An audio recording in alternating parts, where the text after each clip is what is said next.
your favorite shopping destination, Value Zone Hypermart. ఇప్పుడు మన అమీర్పేట్లో pillar number 1081 వద్ద. హాయ్ హలో నమస్తే, నేను మీ anchor Shiva. Welcome to I dream media. ఈరోజు మన ముందున్న ఫస్ట్ గెస్ట్ అనమాట చెప్పుకోవచ్చు. మనకి first interview big boss season 9 contestant Manish bro ఈరోజు ఉన్నారు, మర్యాద మనీష్. ఈరోజు ఆయన ఇంటర్వ్యూ చేసి ఆ big boss house experiences and ఆయన గేమ్ ప్లే గురించి మనకు తెలియని విషయాలు తెలుసుకునే ప్రయత్నం అయితే చేద్దాం. Hi bro. హాయ్ బ్రో, బాగున్నారా? బాగున్నాను bro. One Bigg Boss play to another big congratulations. Thanks lot అండి. మీ తర్వాత మర్యాదగా చాలా మర్యాదగా మన క్వశ్చన్స్ తో చాలా బాగా ముందుకెళ్ళిపోతుందని అనుకుంటున్నా. Done sir. యాక్చువల్లీ మీరు ఒక కామనర్ గా బిగ్ బాస్ కి అప్లై చేసేటప్పుడు ఇది ఒక తెలుగు బిగ్ బాస్ అనుకుని అప్లై చేశారా, ఇంగ్లీష్ బిగ్ బాస్ అనుకుని అప్లై చేశారు? నాకు 2 సార్లు వచ్చింది బిగ్ బాస్ నుంచి లోపల, ఇంటి లోపల. అవును, మీ గురించి మాత్రం. సెకండ్ టైం అయితే లైక్ క్లియర్ కట్ అర్థమైపోయింది. చాలా మంది మాట్లాడుతున్నారు. Second time Bigg Boss specifically అంటే తెలుగు వచ్చి కూడా మన వాళ్ళు ఇక్కడ మాట్లాడుతున్నారు అది ఇది అని. సో ఇట్లాంటి విషయాల్లో నేను తప్ప యాక్సెప్ట్ చేసుకోవాలి. బట్ ఇంకోటి కూడా రీజన్ ఏంటంటే, ఇప్పుడు హౌస్లు ఉంటారు కదా, వేరే వాళ్ళు కూడా మాట్లాడేస్తుండ్రు. ఇప్పుడు ఫర్ ఎగ్జాంపుల్ నేను రామన్న మాట్లాడితే రాదు, రామన్న ఇద్దరం ఇట్లా మాట్లాడేస్తుంటారు. ఇంకా తెలంగాణ వచ్చేస్తారు. వేరే వాళ్ళు మాట్లాడితే వాళ్ళు కంటిన్యూ చేస్తారు, ఇంకా అయిపోయింది అది. ఇంకా నేను ఎక్కువైపోతాయి. ఎందుకంటే లాస్ట్ 8-9 ఇయర్స్ నేను ముంబై, బెంగళూరు, యుఎస్ లో ఉండేసరికి కొంచెం ఎక్కువ అదే వస్తుంది. అది రీజన్ అని కూడా చెప్తలేను. అవతల మంచి కూడా నాతోటి ఇప్పుడు మాట్లాడితే అయిపోతుంది. సో అది బిగ్ బాస్ చెప్పిన ప్రతిసారి ఇంకా నేనైతే మనకే టార్గెట్ అవుతుంది ఇది, నాకు తెలుసు అది. మీకు అనిపించింది అంటారు మన గురించి అంటారు అది ఇది అని. సో ఇంకా బట్ అది నా మిస్టేక్, అదొకటి. మనం బిఫోర్ బిగ్ బాస్ సీజన్స్ చూసుకుంటున్నట్లయితే వేరే లాంగ్వేజ్ పీపుల్ కానీ ఇలా వచ్చినప్పుడు వాటి మీద అన్నారు అంటే, అరే మన తెలుగు వాళ్ళని తీసుకోవట్లేదు, మన తెలుగు వాళ్ళని తీసుకోవట్లేదు అని ఒక పాయింట్ ఆఫ్ సిచ్యువేషన్ వచ్చింది. అలాంటిది మన ఒక కామనర్ గా మన తెలుగు వాడిని తీసుకున్నప్పుడు ఆ తెలుగు వాడు కూడా ఇంగ్లీష్ లో మాట్లాడుతుంటే జనాలు డిస్టర్బ్ అయిపోయాడు. అండ్ అది కాకుండా మీ తెలివిని అగ్ని పరీక్షలో చూశారు. అవును, ఇది అవును, అదొక చిన్న డిసప్పాయింట్ అయ్యిందేమో అని అనుకుంటున్నాను. సో మీరు ఏమన్నా తెలివి ఒకటి కనిపించలేదు, ప్లస్ తెలివి కనిపించింది. మీ తెలివిని చూసారు. మీ తెలివిని చూసిన వాళ్ళు అలాంటిది అదే తెలుగులో మాట్లాడి, అంటే తెలివి ఉన్న పర్సన్ తెలుగులో మాట్లాడి ఆ తెలివిని ఉపయోగిస్తే ఇంకా బాగుంటది. ఇది ఏమంటారు, ఇంకొక వారం 2 వారాలు ఇస్తే. ఇప్పుడు ప్రతి ఒక్కరు చిన్న చిన్న తప్పులు అవుతున్నాయి. నాది భాషదైంది, అది కూడా ఎందుకైందంటే చాలా ఆర్గానిక్ అవుతుంది. ఇప్పుడు బిగ్ బాస్ అనేది పర్సనాలిటీ షో. అబ్బా ఒకటి తెలియకుండా ఏమైందంటే, నా వర్క్ జోన్ లోనే వర్క్ మోడ్ లో ఏదైతే ఇంగ్లీష్ వస్తుందో అది వచ్చేసింది. వేరే వాళ్ళు రిప్లై చేయడం అయిపోయింది, అది కంటిన్యూ అయింది. బిగ్ బాస్ వచ్చిన ప్రతిసారి నేను రెక్టిఫై చేస్తున్నారు. ఇది ఎందుకు మాకు 2 hours ఫైన్ పడుతుంది. అప్పుడు అంటారు ఇంగ్లీష్ లో మాట్లాడుతున్నాను, రియలైజ్ అయిపోయినా మన గురించే మాట్లాడుతున్నారు.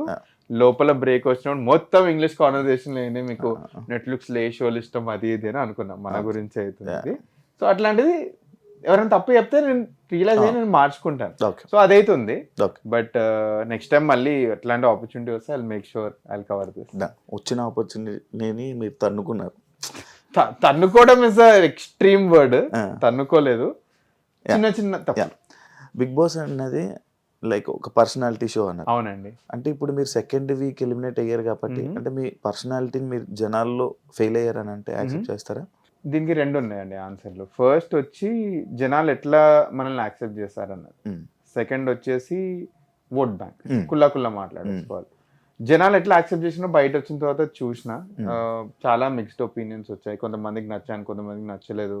కొంతమంది ఏమంటారు, అరే అసలుకి ఏంటి క్వశ్చన్ మార్క్, ఇవి ఉన్నాయి. ఎవరి వాళ్ళ ఒపీనియన్ రెస్పెక్ట్ చేయాలి. దాన్ని బట్టి ఒక ఓట్ వచ్చింది. సెకండ్ ఏంటంటే, ఇప్పుడు మేము కామనర్స్ లోకి వెళ్తున్నాం కదా, జనాలు మనల్ని యాక్సెప్ట్ చేయాలి. ఇప్పుడు సెలబ్రిటీస్ ఉన్నారు కదా, వాళ్ళు ఎన్నో ఏళ్ళ నుంచి చూస్తున్నారు కాబట్టి ఆ యాక్సెప్టెన్స్ ముందు నుంచే ఉంది. మాలాంటి కామనర్స్ యాక్సెప్ట్ చేయాలంటే కొంచెమైనా టైం పడుతుంది. సో నేను అదే హోప్ చేసిన, ఒక 2-3 వారాలు ఉంటే ఇంకొంచెం బాగా యాక్సెప్ట్ చేస్తే. అంటే కామనర్స్ గా వెళ్ళారు. అవును, ఇంకా కామనర్స్ లోపల ఉన్నారు. మరి మీరు ఎందుకు కామనర్ గా బయటకు వచ్చేసారు? నేనే కామనర్ గా ఎందుకు బయటకు వచ్చేసాను? So firstly right from get go ఉన్న కామనర్స్ లో కూడా చూస్తే, నేను అగ్ని పరీక్ష షోలో అందరికంటే లాస్ట్ లో క్లిక్ అవుతాను. ఫస్ట్ ఎపిసోడ్ క్లిక్ అవుతాను, మళ్ళీ ఎండ్ ఆఫ్ ద ల్యాడర్ లో క్లిక్ అవుతాను. నాకంటే ముందు వెళ్ళిన వాళ్ళందరూ స్టార్టింగ్ ఎపిసోడ్స్ నుంచి క్లిక్ అయిపోయారు. ఫర్ ఎగ్జాంపుల్ ఫస్ట్ మనం శ్రీజ గురించి అనుకుందాం. శ్రీజ గారు ఎపిసోడ్ 2-3 నుంచే స్కై హై, తర్వాత మాస్క్ మ్యాన్ గారు ఎపిసోడ్ 1 నుంచి హై అయ్యారు. నాది ఫస్ట్ ఎపిసోడ్ హై అవుతుంది, తర్వాత థర్డ్ ఎపిసోడ్ హై అయిన తర్వాత మొత్తం నాది కింద పడిపోయి తర్వాత లేస్తాను. ఓకే, అంటే అగ్ని పరీక్ష ఎఫెక్ట్ ఇంకా బిగ్ బాస్ లో ఉందంటున్నారా? అట్లీస్ట్ ఇనిషియల్ ఓట్స్ కి అయితే చాలా ఎఫెక్ట్ ఉందని అయితే నేను బిలీవ్ చేస్తాను. మరి అదే అగ్ని పరీక్షలో పాజిటివ్ ఉన్న శ్రీజ, ప్రియ ఎందుకు మరి బిగ్ బాస్ ఎగ్జాక్ట్లీ అదే వస్తున్నాను, ఎగ్జాక్ట్లీ అదే పాయింట్కి వస్తున్నాను నేను. ఇప్పుడు నా సీజన్ లో ఏమంటారు, నా వీకెండ్ ఎపిసోడ్ లో ఎప్పుడైతే నేను బాటమ్ 3 ఈ వీటిలో ఉన్నానో, నేను ప్రియా, ఫ్లోరా గారు ఉన్నా. సాటర్డే ఎపిసోడ్ రోజు ప్రియా గారి ఫేస్ మీద పెయింట్ వేసేటప్పుడు జనాలు చప్పట్లు కొట్టాను. అట్లాంటప్పుడు నేను రియలైజ్ అయింది ఏంటంటే ఈ వీక్స్ ప్రియా ఎలిమినేట్ అవుతుంది పక్కా అని. బట్ నా మైండ్ లో ఇంకోటి కూడా నడుస్తుంది, ప్రియాకి ఉన్న ఫాలోయింగ్ వేరు, నాకున్న ఫాలోయింగ్ వేరు. నాకు ఎంత మా అయితే 250 ఉండే అగ్ని పరీక్ష అప్పుడు. ఇప్పుడు ఈ రోజు మాట్లాడుతున్నా 19th నేను. ప్రియాకి ఆల్మోస్ట్ 150 పెరిగిపోయింది, పీక్ 10,000 పెరిగిపోయింది. అది ఇవన్నీ ఉంటాయి మైండ్ లో, ఇవన్నీ నోటీస్ చేస్తే ఒక ఓట్ బ్యాంక్ పరంగా అయితే నేను తక్కువనే ఉన్నాను నాకు తెలుసు. దానికోసమే రైట్ ఫ్రమ్ డే 1 నేను పీపుల్ ని గెలుచుకుందామన్న మైండ్ సెట్ లోనే ఉండే. దట్స్ ద ఓన్లీ వే నాకు ఓట్లు పెరుగుతాయి. ఇట్లా ఏం సపోర్ట్ లేదు, బ్యాక్గ్రౌండ్ లేదు, ఈ పంచాయతీలు ఏం లేవు కాబట్టి జనాలు will be the only way మనకి. ఇంకో వే ఉండే అండి, అది ఆ వే నాకు తీసుకోవాలని లేకుండా కొంతమంది ఆ గేమ్ ఆడుతున్నారు.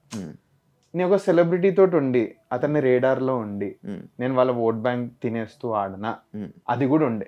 అట్లా కొంతమంది ఆడుతున్నారు కూడా, మీకు కనిపిస్తుంది కూడా. అది నాకు ఆడాలని లేకుండా, ఎందుకంటే ఆ సెలబ్రిటీ నాకు నచ్చినప్పుడు అతనితో నేను ఎలా ఆడగలుగుతాను. మీకు కుల్లా ఎగ్జాంపుల్ చెప్తా. ఫర్ ఎగ్జాంపుల్, నాకు హౌస్ లో ఎంటర్ అయిన తర్వాత అయిన ఫస్ట్ ఫ్రెండ్ బర్నీ గారు. నాకు ఇద్దరం 2 days బాగా, దానికోసం నన్ను నామినేట్ కూడా చేయరు. మీరు నోటీస్ చేస్తే బాగా పొలైట్లీ మాట్లాడుతున్నారని.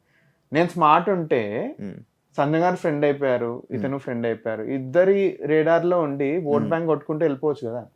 నాకు ఆ గేమ్ ఆడాలని లేకుండే, నా ఇండివిజువాలిటీ పోద్ది, నా స్ట్రాంగ్ పాయింట్స్ పెట్టడం పోద్ది. సో దానికోసమే నా ఇండివిజువల్ గేమ్ ఆడతాను, నా పాయింట్స్ కరెక్ట్ గా పెడతాను, తప్పు మాట్లాడాలి ఒకటి. ఓకే, ఈ పాయింట్ మీద ఒక చిన్న క్వశ్చన్ ఉంది.